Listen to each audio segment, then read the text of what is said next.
Greetings, all you Sonic maniacs out there. I'm Duuz-Diz-Din coming at you with another Sonic the Hedgehog by IDW issue review. This time it's the 2019 annual issue. Now, with most annual issues, because I've noticed a few people comment on the nature of this issue, saying that nothing really of importance actually happens here. And to a certain degree, that's true, but when it comes to annuals, they're not really supposed to have these massive storylines, at least not most of the time. Sometimes it's more of just a way of fleshing out that universe, fleshing out the backstories, showing connections that we never would have thought of, or in some cases retconning or recapping past events. And that's in essence what this is, just a nice little series of side stories and set in the universe of Sonic the Hedgehog. And I'm perfectly okay with that. Now, if you're not, that's perfectly fine as well. No real hurry to go out and pick this up. But we begin our first chapter with a story by Ian Flynn with art by Jennifer Hernandez, both alumni of the Archie comics, and this story is called Bonds of Friendship. A nice little segue into the Tangle and Whisper storyline that we'll be seeing later down the line, where Whisper has actually taken Tangle up on an offer to come and visit her hometown. And naturally, Tangle is more than ecstatic, although we see that Whisper still has the boundaries she wants to keep. She's not all touchy-feely, buddy-buddy. No, she enjoys friends, but she enjoys it from a distance, I guess you could kind of say. We also see, unlike in the Zero issue, which follows up after this, I guess, to have our technically first introduction to Jewel the Beetle, the rainbow-colored beetle, in fact, and her mineral museum, which, this is after Tangle has given Whisper a guided tour of all her favorite hanging spots. And we get some nice backstory that on the fact that Tangle actually, was friends with Jewel for the most part, because Jewel was such a responsible person and would always keep Tangle out of trouble for the most part. And with all of the gallivanting she ended up going on with Tangle, she took an interest in various types of gems, jewels, and shiny material. And to the point where she actually started up a museum for all of her beautiful bangles and baubles for the most part. However, this is interrupted by our first IDW introduction to the Babylon Rogues, who have not been seen in comic books since, I want to say, that whole showdown with the Battle Cuckoo Armada back in the Archie comic books. Now, back when Castle Acorns was basically decimated by the Battle Cuckoo Army. But naturally here, the Babylon Rogues are just a bunch of thieves, and they've come to take all the shinies from Jewel's collection. I love these little Easter eggs to Steven Universe, namely Peridot and Lapis Lazuli's gemstones seen here as well. Tell me if you see any other Easter eggs amongst this. I'd love to know. And so they end up making off with all these gems. However, Storm notices Jewel, who is hiding in a bit of a fetal position, and because of her rainbow-colored shell, he mistakes her for a gem as well and takes her. So it's up to Whisper and Tangle to launch themselves towards the Babylon Rogues blimp before they manage to get away from the area. And as everyone starts to revel in the gems, it's nice to see that they've kept everyone's personalities on point, with Wave being more about the money, Jet being more about his gear, and Storm being all about having less than one brain cell to rub together. And as Storm is just like, oh, I've got this big haul, this big jewel, they come to realize that they've actually ended up kidnapping someone by accident. And while Wave is completely against this, Jet couldn't really care less. And even when Tangle and Whisper show up on the scene, he uses this as an opportunity to try to challenge them to a race with extreme gear because, gotta stay on brand. But Wave is not about this. She's just like, no, return them, we're thieves, not kidnappers, just be done with this. And Jet, honestly, at this point is only, holding her hostage just because he doesn't want to be told what to do. And Storm's still confused as to why the gem is talking.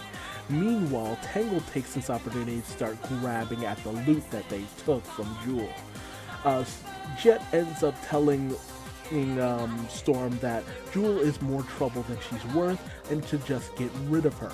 And Storm, being the big lunk that he is, just tosses her. He just yeets the beetle right out and causes Jewel to injure her wings on the way out of the ship, causing her to plummet to her doom basically.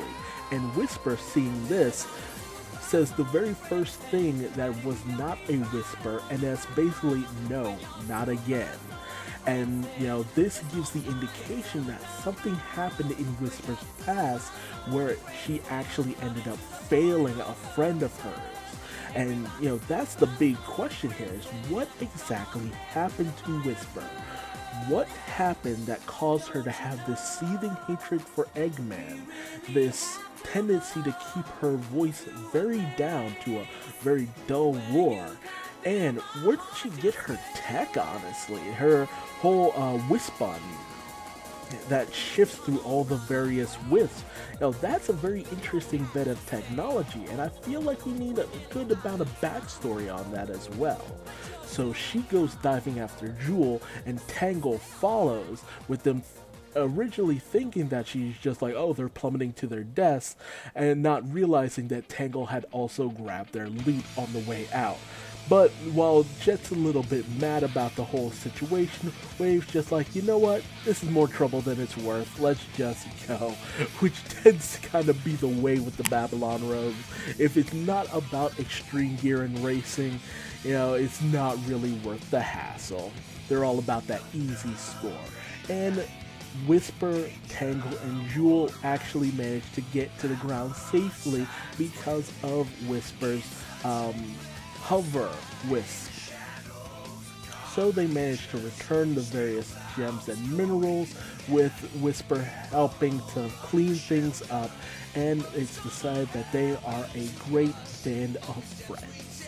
A nice little thing to show the connection between Tangle and Whisper, as well as this newer character Jewel.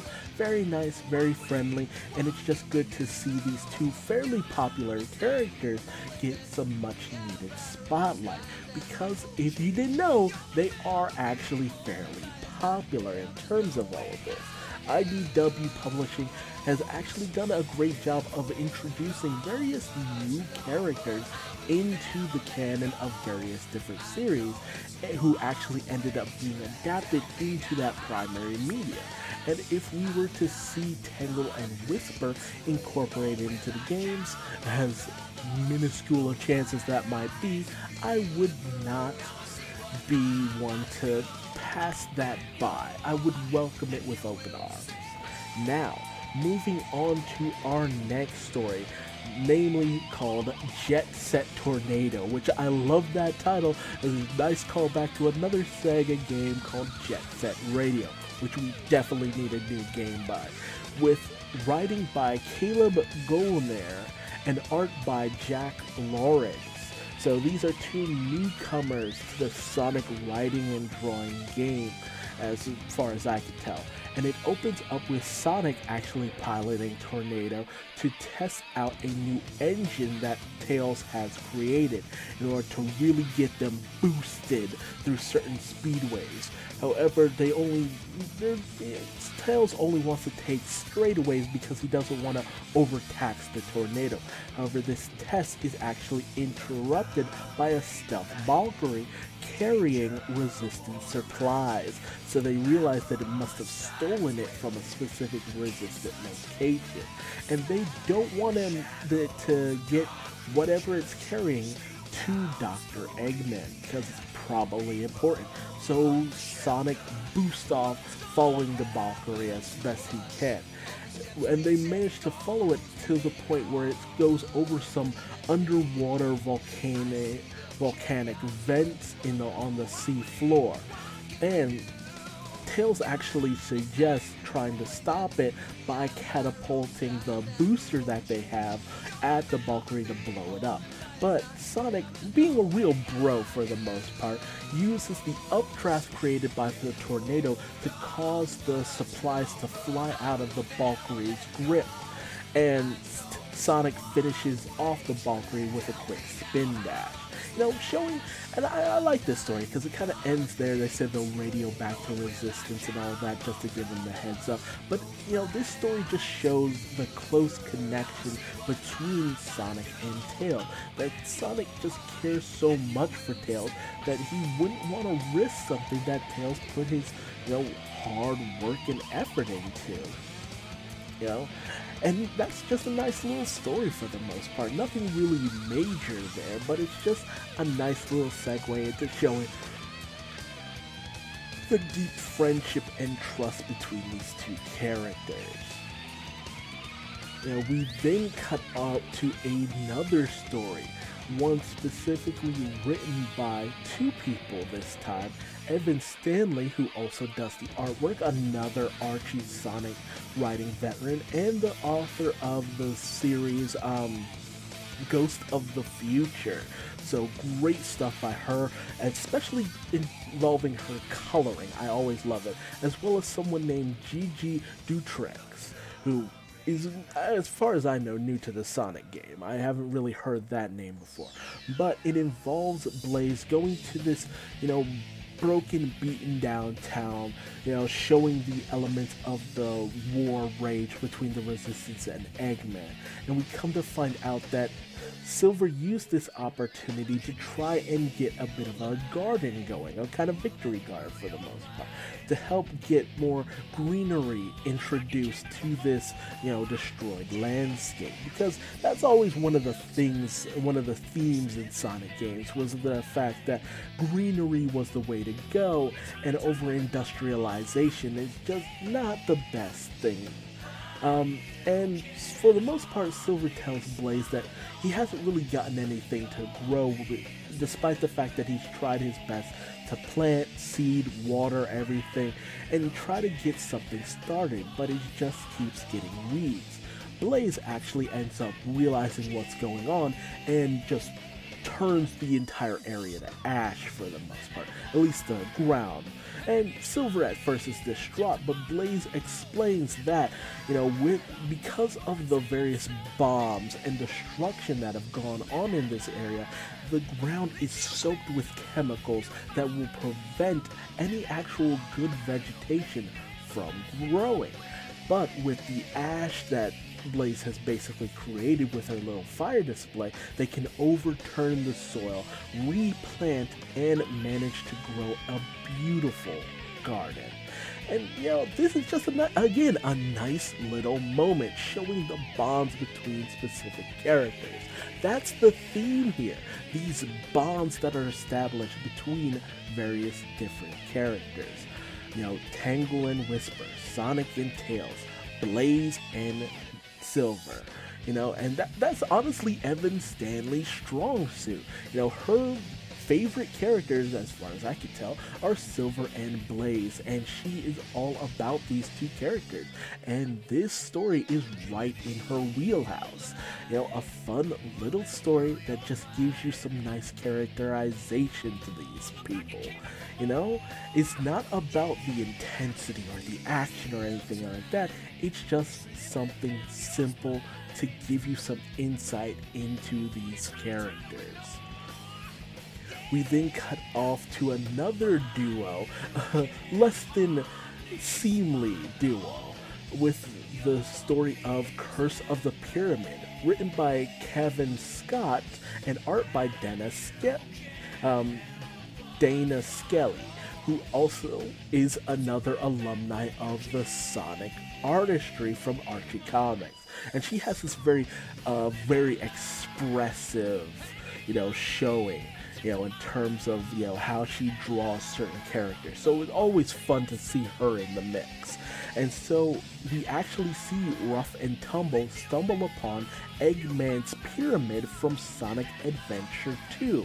And they've come here in this pursuit of treasure, which is something that Rouge had also been seeking after. Although ultimately we find out it was just in order to, get some gun information and all that through. But she was shown to come through in order to get Eggman's secret treasure. But, Rough and Tumble are not the best of Tomb Raiders and manage to set off various traps, including walls closing in, but they manage to make it through. However, we see that they don't notice that some beings are lurking in the various crevasses of the pyramid. This is, put on the back burner, though, as we come to find out that Rouge is also going through the pyramid looking for Eggman's secret treasure still, honestly. So it's just like, obviously, he must have something there, as Rouge's nose for treasure is never wrong. However, Rough and Tumble end up tangling with the Egg Golem, again from Sonic Adventure 2. And Rouge uses this moment to go off and try to search for the treasure.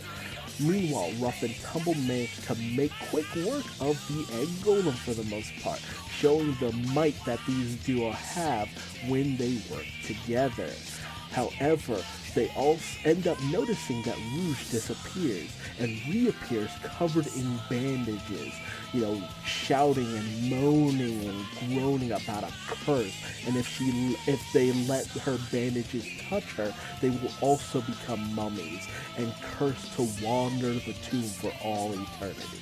And they end up just running out like a bunch of scaredy cats. Only for us to find out that Rouge was actually using this opportunity to, get them out of the temple and also spread some rumors about the pyramid being haunted.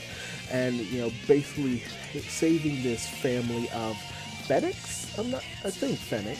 I'm not really sure. But these, little family that have made up their home within Eggman's old abandoned base and using the defense system in order to keep intruders away.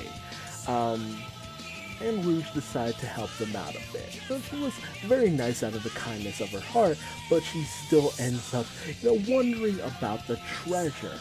And grateful for her assistance, the squatters end up giving her Eggman's secret treasure. So a nice, interesting payoff to something that was alluded to many years ago. That's the one thing I always loved about the Sonic comics, is that they would always do their best to allude to previous things, elements, and events that never really got picked up on later down the line in other series. So, it's a nice little story for Rouge. She got her big payday for the most part. And it was just nice because, Rough and Tumble are these criminals. And of course they end up tangling with a fellow criminal in Rouge. But ultimately Rouge is the better of the, criminal element in terms of Sonic's world. And then we switch over to our last story, which is actually one done by, written by James Koalaka with art by Jonathan Gray. So a good story. I also think, Reggie Graham is Ziggy fan, a longtime member of the Sonic community. I'll have to double check on that, but I think he does the colors. It very much looks like his colors from the Sonic, from his Deviant Art stuff.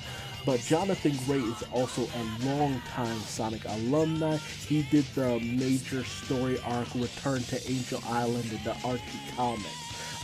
actual favorite of mine, but some people are kind of hit and miss with his writing style. But his stuff is always great for its Looney Tunes kind of look, and he does a lot of stuff for Mickey Mouse comics as well. So always a good time to see Jonathan Gray come in. And this is all about the Sonic fan club. Of course there'd be a Sonic fan club made up of little types who are all about Sonic for obvious reasons. If you're here, you definitely love the Blue Bird. However, a fight breaks out over who should actually be leader of the Sonic fan club, and it's decided that the one who is the most like Sonic should be the leader.